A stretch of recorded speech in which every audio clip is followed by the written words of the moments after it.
नमस्कार मेरे प्यारे मित्रों, जय भोलेनाथ।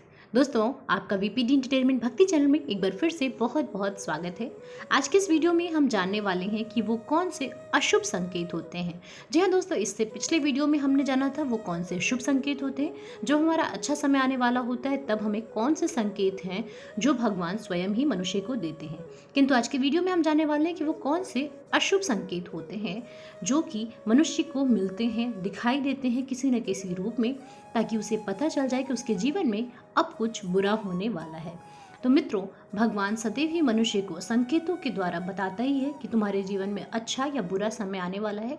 किंतु जो ज्ञानी मनुष्य होते हैं वो समझ जाते हैं और जो अज्ञानी होते हैं वो उसे नज़रअंदाज कर देते हैं।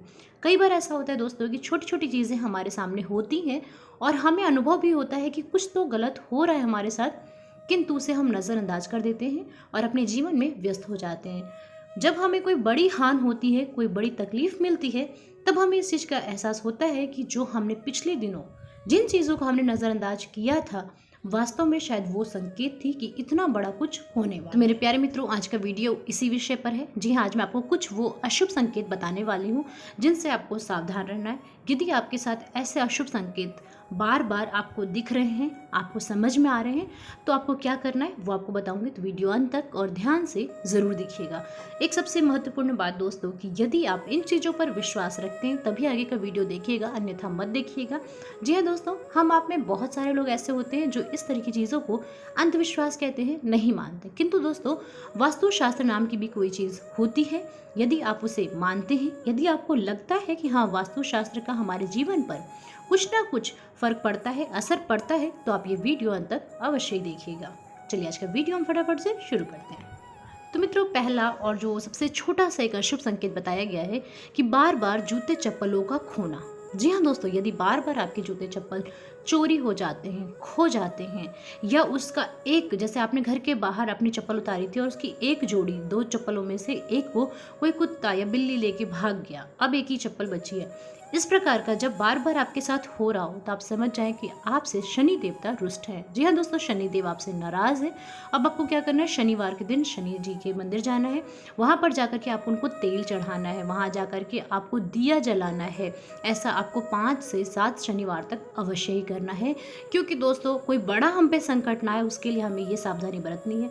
साथ ही साथ यदि आप किसी ऐसे स्थान पर जा रहे हैं जहाँ आपको लगता है कि बार बार आपके चप्पल जूते चोरी होते हैं, तो वहाँ पर आप जाने से बचें या फिर अपने चप्पल जूतों का ध्यान रखें। जी हाँ दोस्तों, ऐसा आमतौर पर मंदिरों में या कुछ ऐसी जगहों पर होता है जहाँ हम चप्पल जूते उतारते हैं, वो चोरी हो जाते हैं और हम इसे नज़रअंदाज कर देते हैं कि कोई बात नहीं, एक चप्पल ही तो थी जो चोरी हो गई।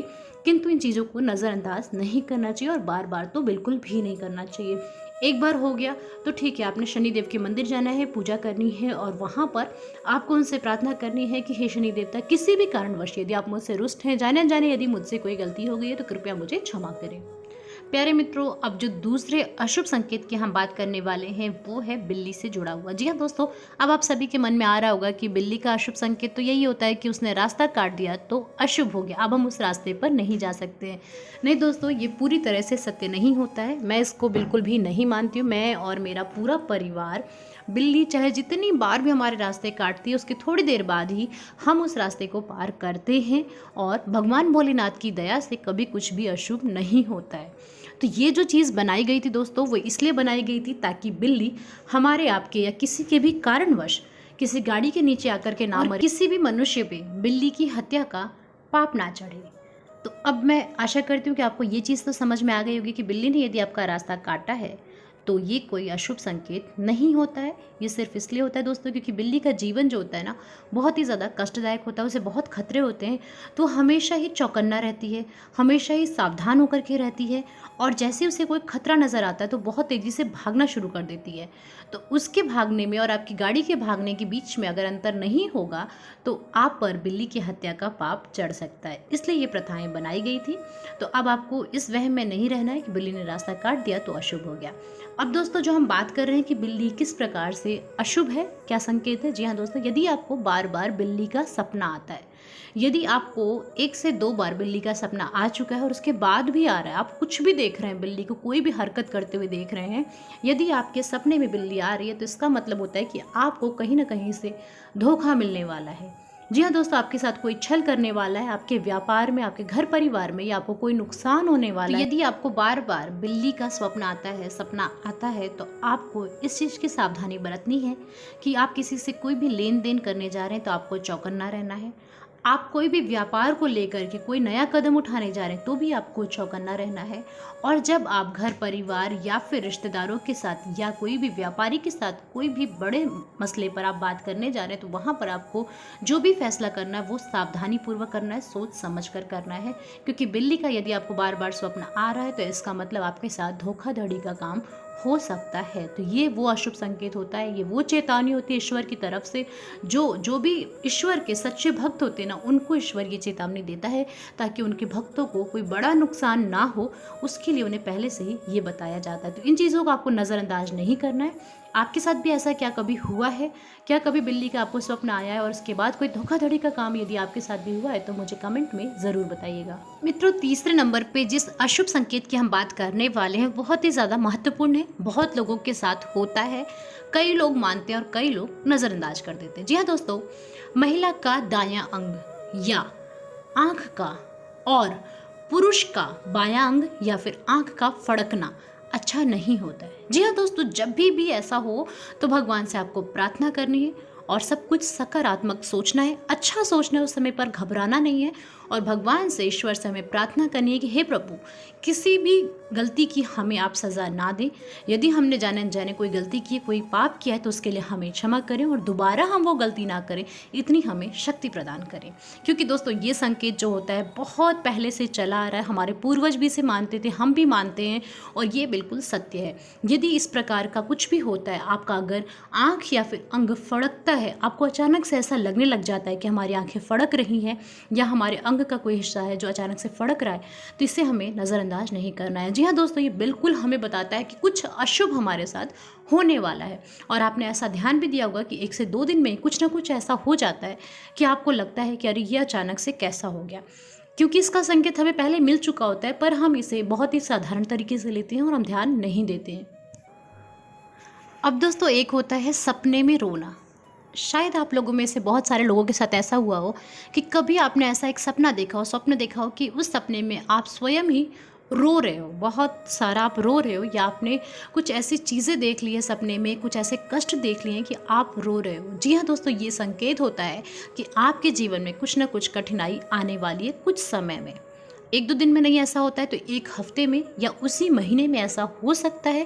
तो यदि आप सपने में रो रहे हो तो इस चीज़ को आप ध्यान में रखिए दोस्तों कि आपका जो दिमाग है, जो आपका मस्तिष्क है, वो आपको कहीं ना कहीं संकेत दे रहा है कि कुछ ऊंच नीच होने वाली है। हो सकता है आपको कोई शारीरिक कष्ट मिलने वाला हो, इसलिए आपको ऐसे स्वप्न आते हैं, या फिर आपके जीवन में भी कोई उतार चढ़ाव आ सकता है। इसका जो दोस्तों कुल मिला के जो कहा जाता है कि यदि आपको ऐसा स्वप्न आता है जिसमें आप रो रहे हो तो आपका जो जीवन का कुरुक्षेत्र है ना, उसमें कोई ना कोई कष्ट अवश्य ही आता है। तो वहाँ पर आपको सावधान रहना है और ध्यान रखना है अपने शरीर का, अपने परिवार का, तथा आपको प्रत्येक कार्य में सावधानी बरतनी है। मेरे प्यारे भाई बहनों, आज की वीडियो मैंने आपको जितने भी अशुभ संकेत बताए हैं, इन सभी को आप सावधानी पूर्वक एक बार फिर से अवश्य ही सुनिएगा और अपने जीवन में इन चीज़ों का आप ध्यान रखिएगा। इनके अतिरिक्त भी यदि आप जानना चाहते हैं, कुछ और भी अशुभ संकेत हैं दोस्तों, पर मैं एक ही वीडियो में पूरा नहीं बता रही हूँ। यदि आपको भी रुचि है ऐसे विषयों में जानकारी प्राप्त करने में तो आप मुझे कमेंट ज़रूर कीजिएगा। इसका दूसरा वीडियो मैं ज़रूर लेकर के आऊँगी जिसमें मैं आपको और भी अशुभ संकेत बताऊँ। तो मित्रों, मैं आशा करती हूँ आज का वीडियो आपको ज़रूर ही पसंद आया होगा। यदि वीडियो अच्छा लगा होगा तो एक लाइक ज़रूर कर दीजिएगा। आप लाइक करोगे तो मुझे पता चलेगा आपने इस वीडियो को पसंद किया है, प्यार दिया है।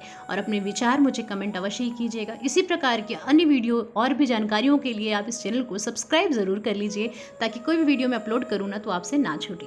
तो आज का वीडियो अंत तक देखने में आप लोगों का बहुत बहुत धन्यवाद। भगवान भोलेनाथ आपके जीवन में भी सदैव ही प्रकाश रखें। किंतु मित्रों, इसका दूसरा वीडियो तभी आएगा जब आप मुझे कमेंट करोगे। जी हाँ दोस्तों, देखिए कई बार होता है ऐसा कि हम लोग कुछ चीज़ों पर विश्वास नहीं करते हैं, हम भी नहीं करते हैं मित्रों। कई बार ऐसी चीज़ें होती हैं जब हम भी ये समझ जाते हैं कि ये चीज़ें एक अंधविश्वास है, हमें नहीं मानना चाहिए। लेकिन कुछ ऐसी चीज़ें जो हमारे पूर्वज मानते चले आ रहे हैं या जो ज्योतिष शास्त्र में बताए गए हैं उन्हें हमें अवश्य ही मानना चाहिए।